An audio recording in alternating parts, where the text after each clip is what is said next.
What happened to tragedy Bernard Arnault? How did the richest billionaire in France challenge France?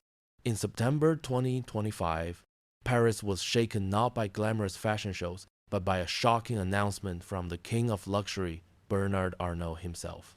In front of the media, the richest man in France, the icon of Louis Vuitton, Dior, Moet, and Chandon, no longer wore the calm businessman's coat.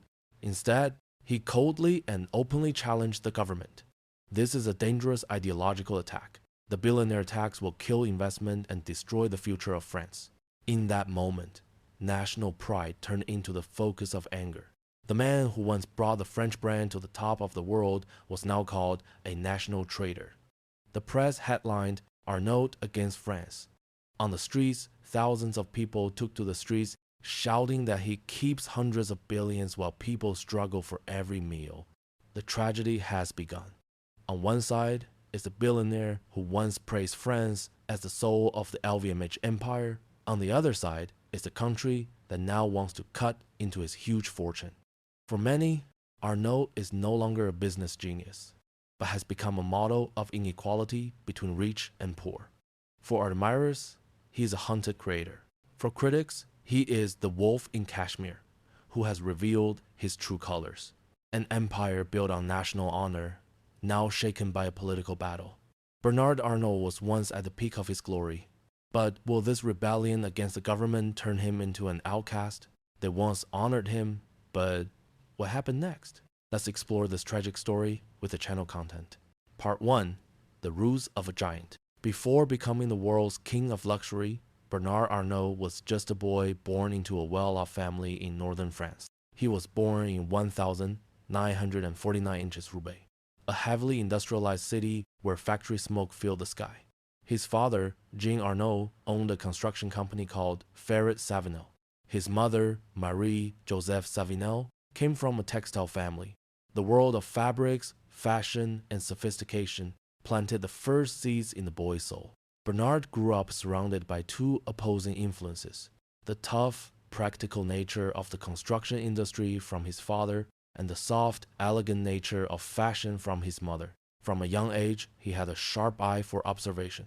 While his peers dreamed of becoming pilots, footballers, or artists, Bernard dreamed of becoming an architect of a luxurious dream. I realized that luxury is not just a commodity, it is a culture, it is a power, he once said. But his childhood was not entirely peaceful. Bernard was teased by his friends for his cold, quiet personality. In class, he rarely participated in games, instead just sat quietly, sketching buildings and magnificent shops. Many teachers thought that young Arnault was too ambitious for his age. His first opportunity came when he passed the entrance exam to the prestigious École Polytechnique, the cradle of French technocrats. Here, he not only studied math and engineering, but also learned to think like a strategist. While many of his classmates chose the path of research, Bernard secretly harbored the intention of taking over his father's career, but not just to maintain the construction company, but to turn it into an empire.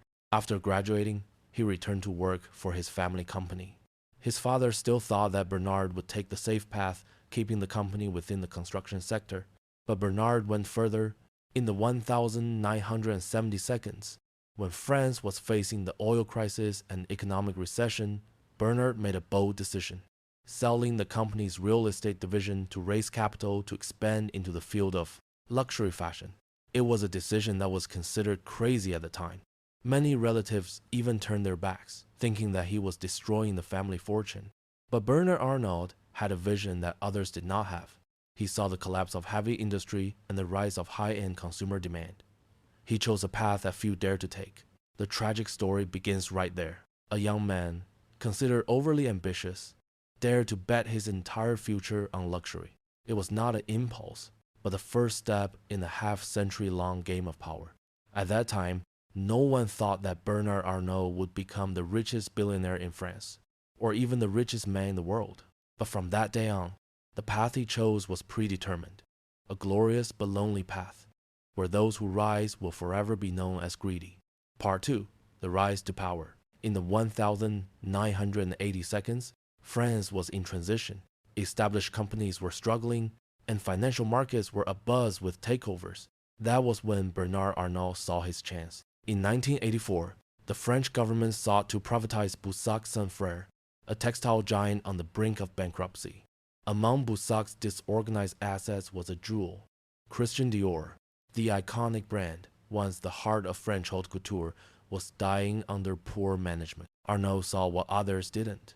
If he could get his hands on Dior, he would have the key to unlocking the world of luxury. He did what no one else thought possible. He negotiated, lobbied, and eventually used $15 million of his own capital plus massive loans to buy Boussac. The press ridiculed it, calling it the madness of a dreamer. But just a few years later, Dior would make a brilliant comeback, turning Arnault into a formidable figure in the industry. That was just the beginning. In the late 1980s, Arnault set his sights on Moet, Hennessy, and Louis Vuitton, the two pillars of luxury wine and fashion, which had just merged to form LVMH. But the merger was chaotic, internally divided, and the management team fought each other. Arnault quietly bought shares, then gradually, step by step, took control. By 1989, he officially became chairman and CEO of LVMH. It was a corporate coup that shocked the whole of France. Many newspapers called him a cold conqueror, a new Napoleon of the luxury world. But even critics had to admit, he saved LVMH from the risk of dissolution and turned it into an empire. From there, Arnault ushered in the era of acquisitions. From Givenchy to Bulgari, from Sephora to Fendi, then to Tiffany & Co. Each brand was a battlefield, each deal a conquest. At times, he was accused of plundering national heritage. But for Arnault, there were just pieces on a large chessboard, where he was the only one who controlled all the moves. That boldness brought brilliant success. In just 2 decades, LVMH went from a chaotic conglomerate to the largest luxury empire on the planet, with dozens of brands, thousands of stores worldwide, and hundreds of billions of dollars in revenue each year. Society and the media began to praise Arnault. People called him the architect of the luxury dream, the man who turned Paris into the global capital of fashion and wine. Economic magazines placed him alongside Bill Gates and Warren Buffett in the list of business legends. At his peak, he was more than just a billionaire. He was an icon. With every Louis Vuitton bag sold, every bottle of Moet opened at lavish parties, the name Arnault became synonymous with luxury and power. But that halo also began to sow the seeds of new tragedies. Because the richer he became, the more he became a target of politicians, of unions, of shadowy enemies, and the more he was celebrated, the more Arnault was placed in the lonely seat of power. Part 3. The Price of Fame. Bernard Arnault was once hailed as the Napoleon of luxury, but as the spotlight shone, darkness began to creep in. With each acquisition, he not only acquired a brand, but also created an enemy. And with each increase in the euro's share of his assets, public pressure mounted. Financial and tax scandals. Throughout his career, Arnault has been embroiled in tax controversies. One of the biggest shocks was in 2012, when the press revealed that he had applied for Belgian citizenship. The whole of France was outraged. People saw it as a tax incentive, an evasion of their obligations to their homeland. Facing domestic turmoil, Arnault was forced to withdraw his application and declare his loyalty to France. But the image of the greedy man had already become deeply ingrained in the public mind. The wolf criticism. More than a few industry rivals have called him a cashmere wolf, a collector unwilling to crush founding families to enrich their brands.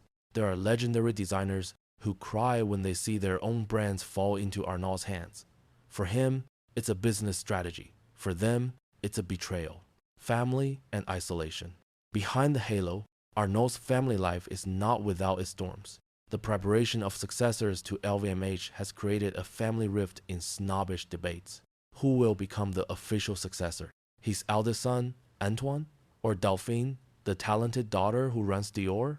These questions sound like a trigger, forcing Arnault to choose between fatherhood and the survival of the empire. Ample discussion applies. The media is constantly protected. In the eyes of many, Arnault is the image of inequality between rich and poor, a deep euthanasia rate while millions of French struggle with rising prices. His name is often mentioned on the street. When yellow vests spread across Paris, the slogan "Tax the rich echoed through the streets.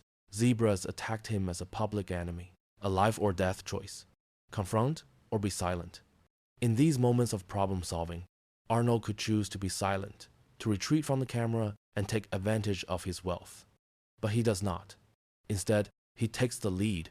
He speaks up, reflects, and is redundant. That very character, strong, cold, never backing down, is both a strength and a tragedy, because every word he says seems to add fuel to the fire of criticism. The richer he gets, the more France sees him as the shadow of inequality.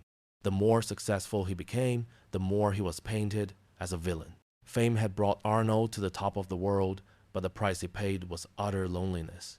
In the media spotlight, he was an emperor, but an emperor surrounded by storms, and his throne could be shaken at any moment. Part 4. Life after the storm. When the media storm subsided, many people expected Bernard Arnault to retreat, to choose a life of seclusion to preserve his reputation. But his personality never allowed that. For Arnault, silence meant defeat. He still appeared, still made statements, still kept his hand on the steering wheel of the giant LVMH ship, continuing to conquer the world. Even after being heavily criticized by French public opinion for tax issues, Arnault still worked hard to expand his empire. He invested in new deals, bringing Dior and Louis Vuitton to China, India, and the Middle East, markets that were hungry for Western luxury. In the eyes of investors, he was still a master of strategy. With each store opening, his assets increased, and the gap with competitors like Elon Musk or Jeff Bezos was sometimes only measured in billions of dollars. A calm public image. Arnault learned to control his image more carefully. He rarely showed emotion in front of the media. His interviews became brief and stiff, as if he did not want to show any weakness to the public. But in private meetings, people said he became more thoughtful, often mentioning the burden of fame, a rare confession from a man who is famous for being cold. New habits in life. As old age approached, Arnault began to withdraw from the whirlwind of work, not by disappearing, but by rebalancing. He devoted more time to art, a passion since childhood. The foundation Louis Vuitton, which he founded, became a place Arnault often visited as a message that he wanted to leave a cultural legacy, not just business deals, between luxury and quiet. Arnault's life after the storm is a paradox. On the one hand, he still lives in a luxurious villa, travels by yacht and private plane. On the other hand, he is said to have simple habits, getting up early, eating strictly, spending a lot of time reading and playing the piano. These are two parallel worlds, an Arnault of unlimited luxury and the private Arnault who seems to be seeking tranquility. What surprises the public? What surprises the public is that, despite all the criticism, he has never really lost his position. LVMH is still the #1 luxury empire.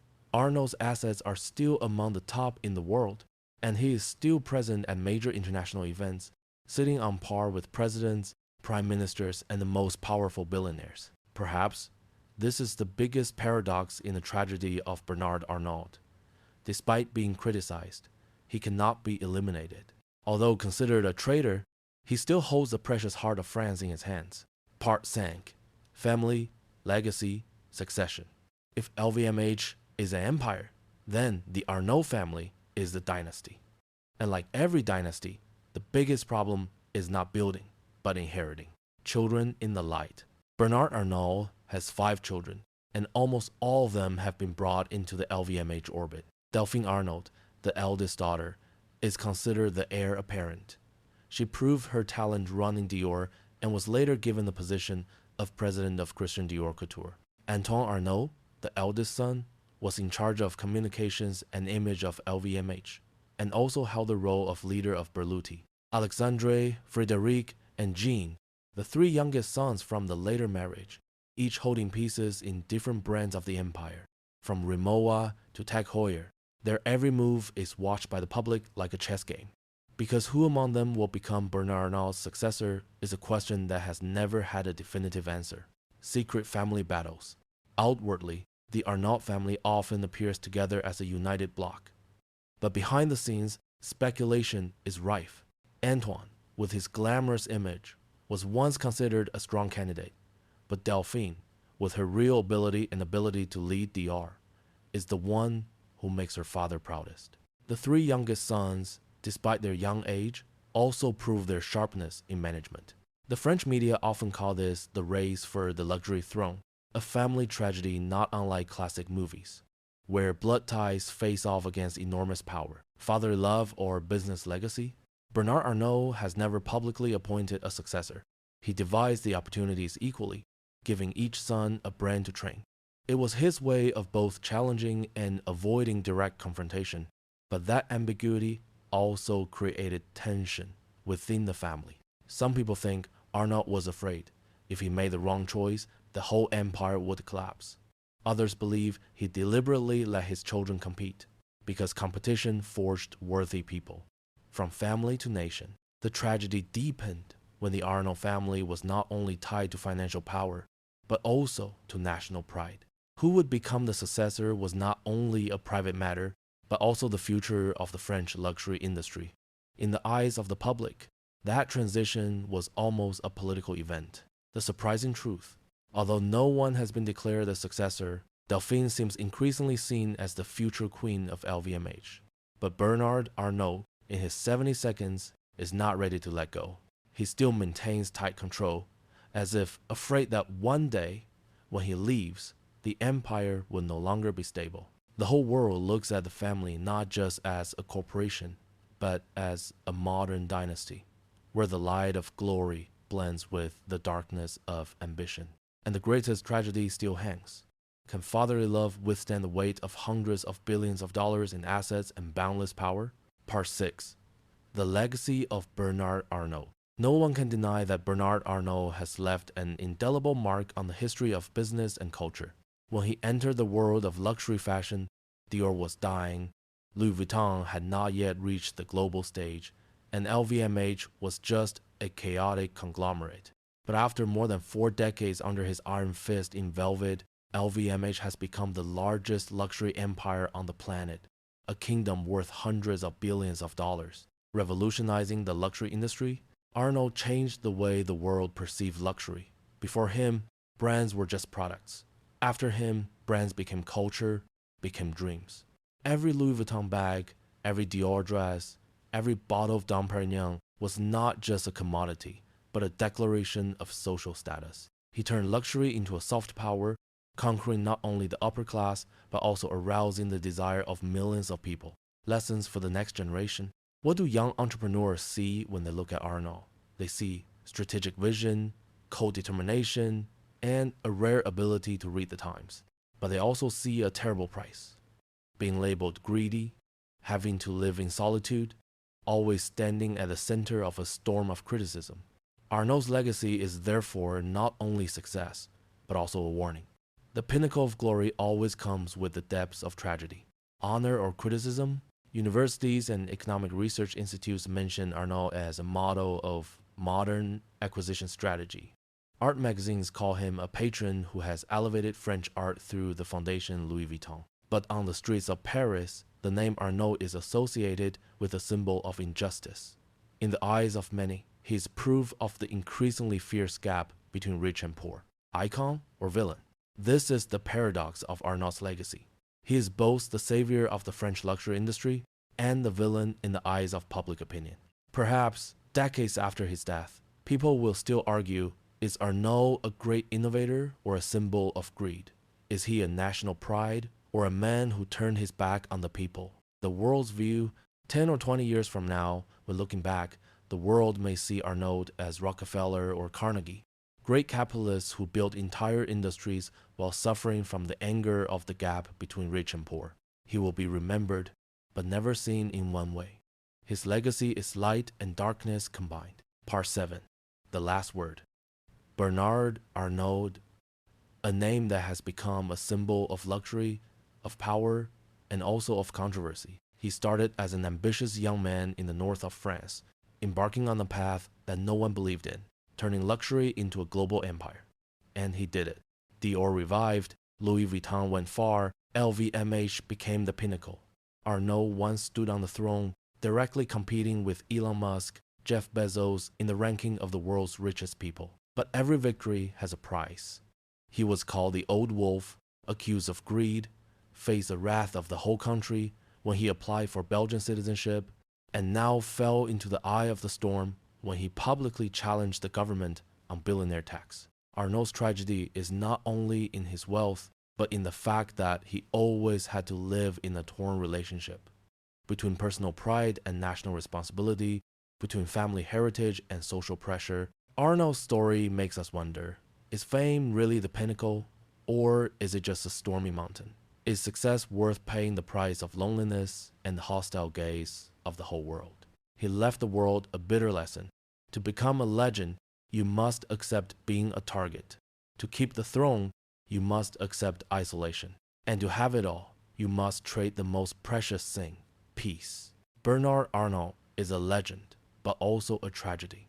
A living legend, still fighting, still refusing to leave the throne, even though the shadow of sunset has fallen on his reign. Will history call him a genius, or will it portray him as a villain of the times?